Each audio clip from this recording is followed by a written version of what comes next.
माता पिता और गुरु की सेवा का महत्व। माता पिता तथा गुरु का जिसने आदर कर लिया, उसके द्वारा संपूर्ण लोकों का आदर हो गया, और जिसने इनका अनादर कर दिया, उसके संपूर्ण शुभ कर्म निष्फल हो गए। वे बड़े ही भाग्यशाली हैं जिन्होंने माता पिता और गुरु की सेवा के महत्व को समझा तथा उनकी सेवा में अपना जीवन सफल किया। ऐसा ही एक भाग्यशाली सपूत था पुंडलिक। पुंडलिक अपनी युवावस्था में तीर्थ यात्रा करने के लिए निकला। यात्रा करते करते काशी पहुंचा। काशी में भगवान विश्वनाथ के दर्शन करने के बाद उसने लोगों से पूछा, क्या यहाँ कोई पहुँचे हुए महात्मा हैं जिनके दर्शन करने से हृदय को शांति मिले और ज्ञान प्राप्त हो? लोगों ने कहा, हाँ हैं। गंगा पार कुक्कुर मुनि का आश्रम है। वे पहुँचे हुए आत्मज्ञानी संत हैं। वे सदा परोपकार में लगे रहते हैं। वे इतनी ऊंची कमाई के धनी हैं कि साक्षात माँ गंगा, माँ यमुना और माँ सरस्वती उनके आश्रम में रसोई घर की सेवा के लिए प्रस्तुत हो जाती हैं। पुंडलिक के मन में कुक्कुर मुनि से मिलने की जिज्ञासा तीव्र हो उठी। पता पूछते पूछते वह पहुंच गया कुक्कुर मुनि के आश्रम में। मुनि को देखकर पुंडलिक ने मन ही मन प्रणाम किया और सत्संग वचन सुने। इसके पश्चात पुंडलिक मौका पाकर एकांत में मुनि से मिलने गया। मुनि ने पूछा, वत्स, तुम कहाँ से आ रहे हो? पुंडलिक, मैं पंढरपुर महाराष्ट्र से आया हूँ। तुम्हारे माता पिता जीवित हैं?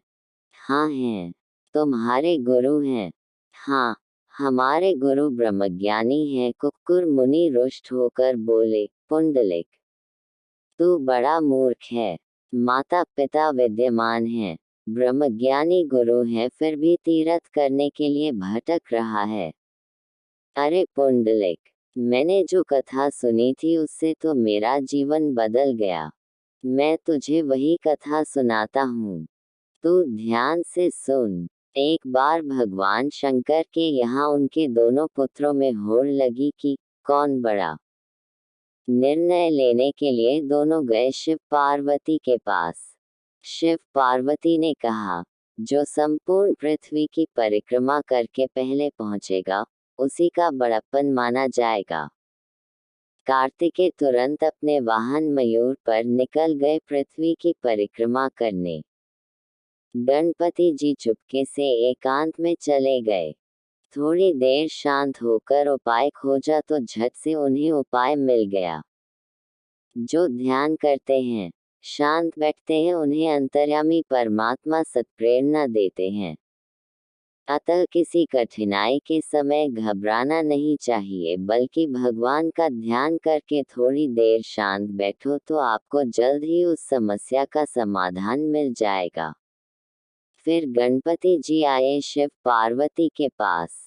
माता पिता का हाथ पकड़कर दोनों को ऊंचे आसन पर बिठाया। पत्र पुष्प से उनके श्री चरणों की पूजा की और प्रदक्षिणा करने लगे। एक चक्कर पूरा हुआ तो प्रणाम किया। दूसरा चक्कर लगाकर प्रणाम किया। इस प्रकार माता पिता की 7 प्रदक्षिणा कर ली। शिव पार्वती ने पूछा, वत्स, ये प्रदक्षिणाएं क्यों की? गणपति जी, सर्वतीर्थमयी माता, सर्वदेवमय पिता, सारी पृथ्वी की प्रदक्षिणा करने से जो पुण्य होता है, वही पुण्य माता की प्रदक्षिणा करने से हो जाता है। यह शास्त्रवचन है।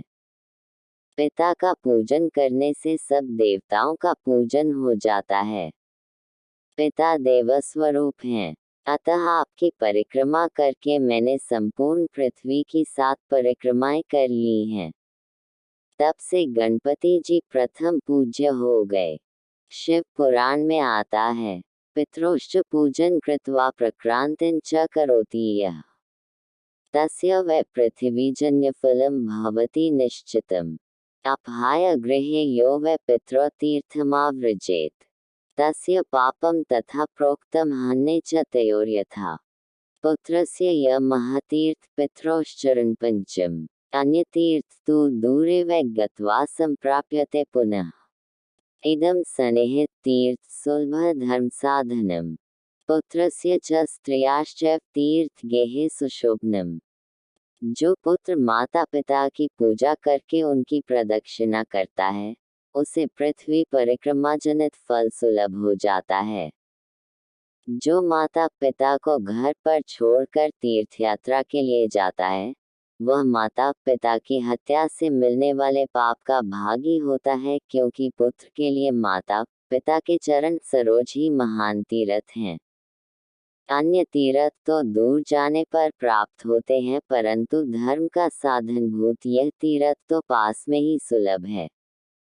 पुत्र के लिए माता पिता और स्त्री के लिए पति सुंदर तीर्थ घर में ही विद्यमान है। पुंडलिक, मैंने यह कथा सुनी और अपने माता पिता की आज्ञा का पालन किया। यदि मेरे माता पिता में कभी कोई कमी दिखती थी तो मैं उस कमी को अपने जीवन में नहीं लाता था और अपनी श्रद्धा को भी कम नहीं होने देता था।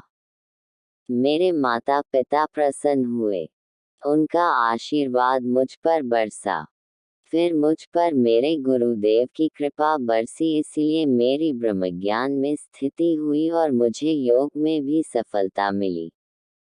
माता पिता की सेवा के कारण मेरा हृदय भक्तिभाव से भरा है। मुझे किसी अन्य इष्टदेव की भक्ति करने की कोई मेहनत नहीं करनी पड़ी। मातृदेवो भव, पितृदेवो भव, आचार्य देवो भव। मंदिर में तो पत्थर की मूर्ति में भगवान की कामना की जाती है, जबकि माता पिता तथा गुरुदेव में तो सचमुच परमात्मा देव हैं। ऐसा मानकर मैंने उनकी प्रसन्नता प्राप्त की। फिर तो मुझे न वर्षों तक तप करना पड़ा, न ही अन्य विधि विधानों की कोई मेहनत करनी पड़ी। तुझे भी पता है कि यहाँ के रसोई घर में स्वयं गंगा यमुना सरस्वती आती हैं। तीर्थ भी ब्रह्मज्ञानी के द्वार पर पावन होने के लिए आते हैं। ऐसा ब्रह्मज्ञान माता पिता की सेवा और ब्रह्मज्ञानी गुरु की कृपा से मुझे मिला है। पुंडलिक, तेरे माता पिता जीवित हैं और तू तीर्थों में भटक रहा है। पुंडलिक को अपनी गलती का एहसास हुआ। उसने कुक्कुर मुनि को प्रणाम किया और पंढरपुर आकर माता पिता की सेवा में लग गया। माता पिता की सेवा ही उसने प्रभु की सेवा मान ली। माता पिता के प्रति उसकी सेवानिष्ठा देखकर गुरु बड़े प्रसन्न हुए और स्वयं उसके समक्ष प्रकट हुए। पुंडलिक उस समय माता पिता की सेवा में व्यस्त था। उसने भगवान को बैठने के लिए एक ईंट दी। अभी भी पंढरपुर में पुंडलिक की दी हुई ईंट पर गुरु खड़े हैं और पुंडलिक की मातृ पितृभक्ति की खबर दे रहा है पंढरपुर तीर्थ। यह भी देखा गया है कि जिन्होंने अपने माता पिता तथा ब्रह्मज्ञानी गुरु को रिझा लिया है वे भगवान के तुल्य पूजे जाते हैं। उनको रिझाने के लिए पूरी दुनिया लालायत रहती है। वे मातृ पितृ भक्ति से और गुरु भक्ति से इतने महान हो जाते हैं। मातृ पितृ पूजन साहित्य से, हे देवियों, आप कैसी माँ बनना चाहेंगी?